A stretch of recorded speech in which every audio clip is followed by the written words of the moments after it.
नाही, खरं तर अशा पद्धतीच्या चुकीच्या पद्धतीनं बातम्या काही वर्तमानपत्रामध्ये आलेल्या आहेत. माझ्याही नावाचं त्याच्यामध्ये कोट करण्यात आलेलं आहे. मी खरं तर सकाळी वाचल्यानंतर मलाही आश्चर्य झालं, कारण जी इंटरव्ह्यू मी कधी दिलीच नाही आणि जो संवाद कधी अशा पद्धतीनं औपचारिक झालाच नाही, त्याच्यामध्ये अशा पद्धतीनं एका वर्तमानपत्राने ती चुकीची बातमी दिलेली आहे.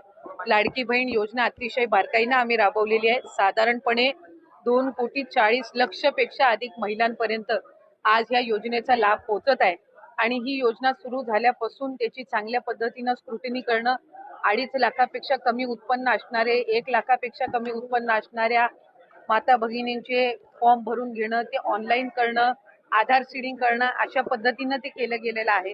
त्याच्यामुळे कुठेही स्क्रुटिनी ही 2.5 कोटी महिलांची किंवा लाभार्थ्यांची होणं हे शक्यही नाहीये आणि ते करणंही नाहीये, कारण आज त्या महिला 5 महिन्यापासून लाभ घेत आहेत. एक आणि दुसरी गोष्ट म्हणजे कोणाची जर तक्रार त्या संदर्भामध्ये पुढं मागं कधीही, म्हणजे आज मी आमदार म्हणून आपल्या सर्वांसोबत संवाद साधत आहे, मंत्री म्हणून मी त्या विभागाचं काम केलेलं आहे. पुढं मागं कधीही त्या संदर्भातली कुठली स्पेसिफिक तक्रार जर आली तर त्या संदर्भातला जो काही तेवढ्या पुरतची स्क्रुटिनी करण्याचा, म्हणजे उदाहरणार्थ एखाद्या XYZ जिल्ह्यातल्या 100 लाभार्थ्यांबद्दल जर तक्रार झाली तर त्या 100 लाभार्थ्यांपुरतची चौकशी करायची किंवा नाही हा सुद्धा, किंवा स्क्रुटिनी करायची किंवा नाही हा सुद्धा निर्णय हा शासन जर तशा पद्धतीचं कधी काही घडलं किंवा आलं तर त्या संदर्भामध्ये घेण्यात येईल. कुठेही स्क्रुटिनीचा विषय येत नाही.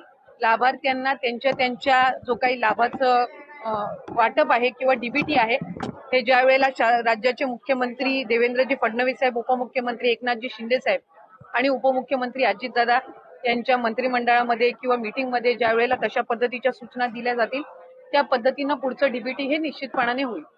काही तक्रारी आतापर्यंत आल्या आहेत का की निकषाबाहेर काही लाभार्थी आहेत या संदर्भात? मी माझ्या कार्यकाळामध्ये तर तशा पद्धतीची एकही तक्रार कधी आलेली नाही. आता आचारसंहितेच्या या मधल्या 1.5 महिन्याच्या 2 महिन्याच्या कालावधीत काही आल्या असतील तर त्या संदर्भातली मला काही माहिती नाहीये. पण तक्रारी आल्या तर त्याचं कशा पद्धतीने त्या स्क्रुटिनाइज करायच्या याचा निर्णय जो आहे ते शासन आणि जे संबंधित विभाग आहे ते त्या पद्धतीनं करतील. पण अशा पद्धतीची तक्रार ही कुठेही विभागाकडे मी त्या ठिकाणी पदावर असताना तरी प्राप्त झाली नव्हती. नाही, या ज्या सगळ्या आहेत या अफवा पसरवल्या जात आहेत. शेवटी कुठले निकष कशा पद्धतीनं लावले जातील, कशा पद्धतीनं बदलले जातील, कशा पद्धतीनं कुठली जर एखादी तक्रार आली तर त्या संदर्भातली कशी स्क्रुटिनी केली जाईल हा निर्णय शासनाचा आणि विभागाचा राहतो. त्याच्यामुळे अद्याप तरी त्या संदर्भामध्ये कुठेही चर्चा नाही, अद्याप त्या संदर्भामध्ये कुठेही चौकशी किंवा कुठेही त्या संदर्भातली कारवाईचा विषय झालेला आहे.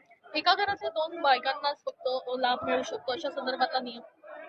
अशा संदर्भातला नियमही नाहीये. आपण जर GR मध्ये बघितलं तर 2.5 लाखापेक्षा कमी उत्पन्न असणारे, रेशन कार्ड त्यांचं पिवळं किंवा केशरी किंवा उत्पन्नाचा दाखला असणारे, अशी सगळी स्क्रुटिनी होऊन आम्ही सुरुवातीपासून एक गोष्ट म्हणत आलो की 2.5 कोटीपर्यंत लाभार्थी हे मॅक्सिमम असू शकतात आणि त्या पद्धतीनं जर आपण बघितलं तर रजिस्ट्रेशन मध्ये सुद्धा आम्ही शेवटचं डीबीटी 9 ऑक्टोबरला ज्या वेळेला केलं त्यावेळेला 2,34,00,000 महिलांना आम्ही डीबीटी केलेलं होतं. म्हणजे साधारणपणे त्या आकड्याच्या आपण जवळपास आहोत. त्यामुळे त्या पद्धतीनं आपण हे केलेलं आहे. मला वाटतं मुख्यमंत्री मोदयांनी ज्या वेळेला शपथ घेतली त्या दिवशी सुद्धा पत्रकारांसोबत संवाद साधताना काही वर्तमानपत्र आणि पत्रकारांनी त्या संदर्भातली त्यांना विचारणा करण्यात आली. त्यावेळेला त्यांनी हे सांगितलं की जे बजेट सेशन होईल, पुढचं बजेट सेशन होईल, त्यामध्ये जे 2100चा लाभ हा महिलांना आम्ही आमच्या मॅनिफेस्टोमध्ये कबूल केलेला आहे त्या संदर्भातली जी काही योग्य ती घोषणा आहे ती केली जाईल. आता 1500चा लाभ आहे आणि जे लाभार्थी आहेत, जे व्हेरीफाईड झालेले आहेत, ज्यांना गेल्या महिन्यांपासून लाभ मिळत आहे त्या पद्धतीनं त्यांना मिळत आहे. एकूणच या योजनेसंदर्भात विरोधक आता पुन्हा एकदा आक्रमक होताना बघायला मिळतात, टीका टिप्पणी करताना बघतायत की आता निवडणुका झाल्यात, आता या संदर्भात अनेक खरं तर नियम जे आहेत ते लागू करण्यात येतील अशा संदर्भातले आरोपही होतात. एक तर विरोधकांनी सुरुवातीपासूनच या योजनेवर टीका केली. ज्या वेळेला 28 जून रोजी ही योजना जाहीर झाली त्यावेळेला सुद्धा त्याच्यावर टीका करण्यात आली.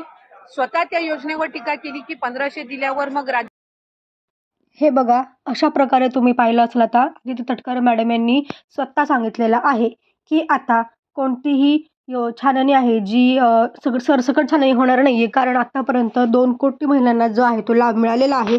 त्यामुळे सगळ्यांची सगळ्या अर्जांची छाननी करणं शक्य नाही आहे. त्याच्यामुळे आता जेव्हा फक्त तक्रार येईल, ज्या अर्जाची तक्रार येईल किंवा ज्या जिल्ह्यातून स्पेसिफिक तक्रार येईल त्यांचीच आता फक्त अर्जांची छाननी केली जाणार. त्यामुळे महिलांसाठी चांगली गोष्ट आहे, कारण आता टेन्शन वाढलंच होतं ना, कारण बऱ्याच महिलांना लाभ मिळाला होता. पण आता त्यांचं जर छाननीमध्ये काय झालं असतं तर त्यांना परत लाभ नसता मिळाला. आणि हे जे आहे ते 2 कोटी महिलांच्या अर्जांची परत छाननी करणं खूप अवघड गोष्ट आहे आणि त्यांचं म्हणणं आहे की आम्ही आधीच ऑलरेडी छाननी केली आहे. जेव्हा पैसे दिले आम्ही तेव्हा छाननी केली आहे. त्याच्यामुळे आता परत छाननी करण्याची गरज नाही. ज्या जिल्ह्यातून किंवा ज्या स्पेसिफिक अर्जांची तक्रार येईल त्यांचीच परत एकदा छाननी केली जाईल. ठीक आहे. म्हणजे त्यांचं म्हणणं आहे की ज्या जिल्ह्यातून कुठल्या एखाद्या महिलेची तक्रार आली स्पेसिफिक तरच छाननी होणार आहे. पूर्ण सगळ्यांची छाननी होणं शक्य नाही आहे. आणि त्याच्याबरोबरच त्यांनी एक मोठी घोषणा केली ती म्हणजे ₹1500 मिळणार आहेत आपल्याला आता. ठीक आहे. ₹2100 सध्या तरी अजून नाही मिळणार आहे. ₹1500 मिळणार आहेत आणि लवकरच ते बैठकीत निर्णय घेतल्यावर मिळून जातील. ठीक आहे. त्यामुळे आदित्य तटकरे यांचं मोठं वक्तव्य आहे आणि ते खूप महत्त्वाचं वक्तव्य त्यांनी केलेलं आहे आता. त्यामुळे सगळ्यांना आता कळलेलं असेल की नक्की काय अर्जाची छाननी इतके दिवस अर्जाची छाननी होणार असं सगळीकडे बातमी पसरत होती. आणि त्याच्यामुळे असं होतं की किती छाननी करायला किती दिवस लागतात आणि पैसे कधी येतील असं आहे. पण आता नाही असं काही. त्यामुळे छाननी आता काही होणार नाही. सरसकट छाननी होणार नाही. तक्रारी आल्या तर छाननी होईल आणि त्याच्यामुळे पैसे पण आहेत ते लवकरात लवकर मिळून जातील. ठीक आहे. आता जेव्हा केव्हा बैठक होईल, नवीन सरकार स्थापन झालं आहे, नवीन मुख्यमंत्री आपल्याला मिळाले देवेंद्र फडणवीसजी. तर आता जेव्हा सगळ्यांची बैठक होईल तेव्हा त्या बैठकीत निर्णय घेतले जातील की ₹1500 कधी द्यायचे. पण आता सगळ्यांना माहिती आहे की ₹1500 येणार आहेत, ₹2100 येणार नाही. ₹2100 जेव्हा जी-आर येईल, जेव्हा नवीन जी-आर येईल, जेव्हा कागदपत्रावर किंवा एखाद्या पेपरवर ₹2100 असं होईल तेव्हाच ते होईल. कारण फक्त ते बोललं होतं तेव्हा. ठीक आहे. तेव्हा कुठेही अशी नोंद नव्हती, काही नव्हती. पण जेव्हा ते जी-आर काढतील नवीन एकदा ₹2100 तेव्हाच ₹2100 महिलांना मिळून जातील. सध्या तर तुम्हाला ₹1500 मिळणार आहेत. ठीक आहे. आणि आता तुम्हाला लवकरात लवकर कामं करायची आहेत ती म्हणजे काय? आधार लिंक असणं, रेशन कार्ड अपडेट असणं किंवा बँक खातं आधारला लिंक असणं. ह्या 3 गोष्टी महत्त्वाच्या आहेत. त्या तुम्हाला करायच्यात.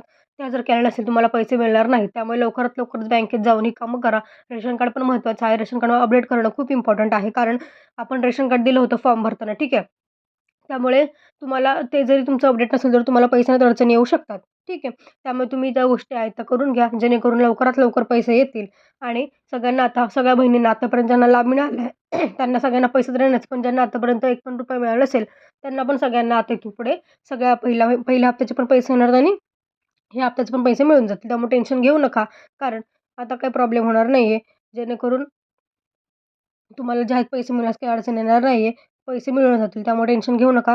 हेच महायुती सरकारचे आहे ते लाडक्या बहिणींची योजना काय कुठे असं बंद करू शकत नाही, काही नाही. सगळ्यांना पैसे हे मिळून जातील. धन्यवाद. आजच्या व्हिडिओमध्ये एवढंच.